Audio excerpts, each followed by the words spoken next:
काय सांगा जिल्हा परिषद पंचायत समिती राष्ट्रवादी आज जिल्हा परिषद आणि पंचायत समितीचे फॉर्म भरण्याचा शेवटचा दिवस होता. त्या पद्धतीनं आज राष्ट्रवादी काँग्रेसतर्फे आमचं पूर्ण 21 जणांचं पॅनल तयार करण्यात आलेलं आहे.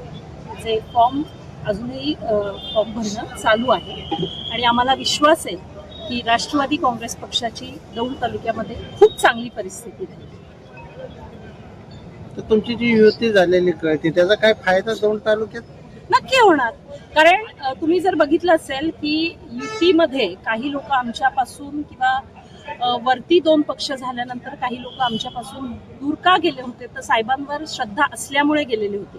त्याच्यामुळे जी लोक साहेबांबरोबरची आहेत ती असं कुठेही जाणार नाही, ती राष्ट्रवादी काँग्रेस पक्षाबरोबरच राहतील. मनमिलाप झालाय का? कारण का बरेच मागच्या काळात गोष्टी घडलेल्या, एकमेकावर आरोप झाल्यात, प्रत्यारोप झाल्यात.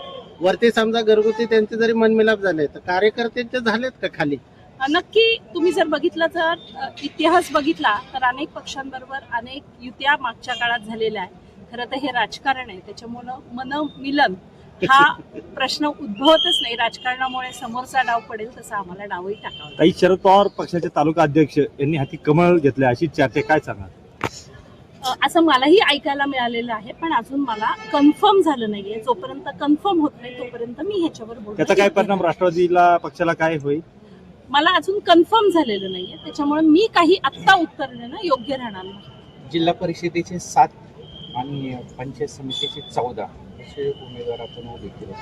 त्याच्यावरती आपले उमेदवार किती निवडून येतील?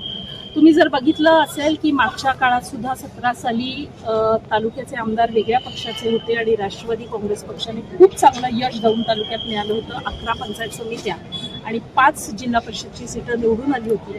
2च सीटं ती जी माझं स्वतःचं राहू खामगाव गट हा आणि राहू गण हा निवडून आलेला नव्हता. त्याच्यामुळे नक्कीच यावेळेस सुद्धा तालुक्यात चांगली परिस्थिती राहील.